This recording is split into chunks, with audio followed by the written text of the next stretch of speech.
is my home.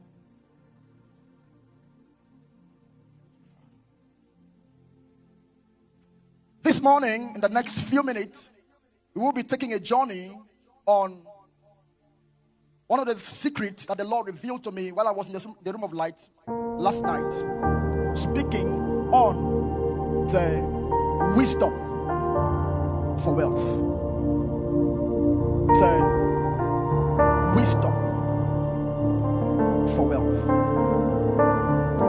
Let's look at the book of 2 Kings chapter 4. Read from verse 1. 2 Kings 4 from verse 1. Now they cried a certain woman of the wife of the sons of the prophet unto Elisha, saying, Thy servant my husband is dead, and thou knowest that my husband did fear the Lord, and the creditors is come to take unto him my 2 sons to become slaves. And Elisha said unto her, What shall I do unto thee? Tell me, what do you have in your house? Take note of that word. What do you have in your house? And she said, Thy handmaiden had nothing in the house except a pot of oil. Then he said to her, Go, borrow a vessel abroad, not a few, and when thou art come in, thou shalt shut the door upon thee and thy sons, and thou shalt begin to pour the oil into the vessels until they be full. So she went from him and shut the door upon her and her sons, and brought the vessels to her, and poured out the oil. And it came to pass, when the vessels were full, that she said unto her sons, Bring me yet another vessel. And he said unto her, There is not a vessel anymore. Then the oil stopped running. Verse 7, as the last. Then she came to Elisha the prophet and said unto him, This is what the Lord has done. And he said unto her, Go, sell the oil. Go, sell the oil. Pay your debt and live in abundance. Go, sell the oil. Pay your debt and live in abundance. For some of us, the prayer we have been praying in January, trusting God for a turnaround in our finances, may happen to be the same prayer that prayed in February, prayed in March, prayed in April, prayed in May, and now we have sojourned into the month of June. Then I came to discover that there are 3 things that reduces the honor, the value, and the respect of any man. 3 things that reduces the honor, the value, and the respect of any man. Number 1 is when a man is found to be with a deposit of foolishness. Any man who is in contact with a high voltage level of foolishness is bound to be a man that will be disrespected, dishonored, and as well devalued even by his brethren. Number 2 is when a man is found to be jobless. A jobless man is said to be a man who will lack seats in the court of his peers. And number 3 is when a man is found to be moneyless. When a man is found to be moneyless, you will hear that even when a man is found to be moneyless, his wisdom sounds like foolishness. When a man is found to be moneyless, he cannot think well, or will he be able to articulate well, because his mind is not at peace. A case is that of the prophet will be found here. The man we found in the scripture was anointed. The man we find here was on fire. I may even say the man we find here was full of integrity, but lack of money brought insult to him that even transcended to his generation. There and then, looking at this verse, I realize that there are 6 basic keys from this very verse, or rather from these very scriptures, on the access to wealth. Number 1 is that the first key to accessing wealth is that you must look inward. The first wisdom to accessing wealth is that you have to look inward. When Elisha met with the woman, remember, he asked her, What do you have? No matter how poor or broke you seem to appear, seem to look, there is something you have.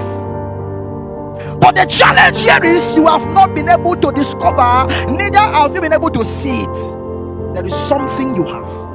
Thank God that she was able to at least remember that in a level or a stage of poverty, there was still oil in the house. At least there was something she had at home. Child of God, hear me. Every human being is created with at least one deposit of potential that is meant to bring your turn around. Stop looking afar, look inward. When I was doing the history of nations, I came to discover that in the whole world there is no nation God created without a deposit of a mineral resources. Not one. Not one. Even in the midst of war, even in the midst of chaos, even in the midst of bad leadership, mineral resources remain abundant. And many nations go around borrowing and putting their sons into debt. Meanwhile, back home, there is something that you have already with you that is meant to take care of you and take care of you well. What do you have? I have oil. For you, what you may have may just be a skill, just a skill. And that skill will be enough to catapult you to your desired destination, but you are looking outwards rather than looking inwards. Question: what do you have? Even a blind man is at advantage if he discovers what he has. Even a lame man is at advantage if they discover what they have. Remember the story of how the lepers were dying of hunger in the land, and they knew that ahead of them was the camp of the enemy. There is no way lepers can invade an enemy cantonment, get food and eat and be full of abundance, until they began to look inward. And the only thing they had was a sounding cymbal, and they said, let's invade the land. If we die, we die. Guess what? As soon as they made up their mind to invade the enemy's camp, they began to move. Sounding cymbal is not supposed to sound like a war weapon, but as they began to move, the thing that they had on their legs and on their hand to the ear of the enemy was sounding like the drums of drums. Why? They looked inwards. They looked inward. There is something you have. The moment you discover what you have, from that same verse again, the next thing you need to do is that you must seek divine guidance. The next verse, the prophet told her, what do you have? As soon as she was able to identify what she has, the next thing was borrow vessels, instructions. Borrow vessels, instructions. When you come back, shut the door, instruction. After you discover the deposit of potential that the Lord has domiciled in you, the next thing you need to do is that you must sought divine instruction. Not everything works for everyone. There is a unique way of doing your own that will be only peculiar to you and you alone. And guess what? If you try to copy somebody else, even if you succeed in it, you will only succeed in being a number two, not a number one. What do you have? After discovering what you have, the next thing is to seek guidance. And hear me, this guidance will only be peculiar to you alone, because you are the carrier of the potential. You are the only carrier of the potential. A sister gave a testimony of how she finished master's degree and wanted to work in CBNs, looked for a job for 4 years and couldn't find a job. And one day she was praying and saw herself selling pure water. Pure water. Pure water. The vision came over and over again, and she made up her mind, began to sell pure water on campus, because students drink water a lot. Today, from selling pure water in a small flask, that sister today owns a water bottling company. From selling pure water. Why? She discovered her own gene and then followed instruction. Followed instruction. There is a way that seems right, but that way is not your own way. Seek your own. Seek your own. When you read the story of Abraham and Lot, you will understand the place of divine instruction, divine guidance. To the eyes of Lot, Sodom and Gomorrah looked so beautiful, but that was his damnation. To the eyes of Abraham, to the eyes of Lot again, Canaan looked rough and wild, yet in there was milk and honey flowing. Instructions. Instruction. Number 3 is that after you have recover what you have, and now you are following instruction. The next thing is that you must shut the door. He said, shut the door. The meaning of that is begin to develop what you have been given and become unique in it. People don't develop in public, they develop in secret. Pregnancy does not begin in public, it begins where? Secrets. As the pregnancy begin to develop and grow, develop and grow, develop and grow, a time comes you won't need to be the one to announce yourself. A man who has spent time with God, evidence to announce him. To grow. Shut the door. Spend time to develop. Shut the door. Spend time to refine. Shut the door. Spend time to brood. Shut the door. Spend time to gain illumination. Shut the door.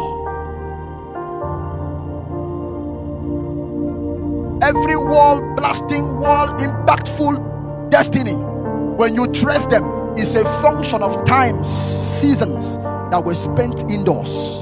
Times, seasons that were spent indoors. Times, seasons that were spent indoors. Times. Sometimes you enter the prayer room and you don't know when you will come out. You only knew when you entered. Shut the door. Shut the door. Can I shock you, sir? It is at your weakest moment that your breakthrough is about to show forth. At your lowest moment, shut the door. Stop crying to men. Shut the door. Cry to him who sees in secret and will reward you in public. Shut the door. Have you ever seen an army general who wants to conquer a nation or a territory who come to discuss his strategy in the public? Never. In fact, for it to be tamed and attacked,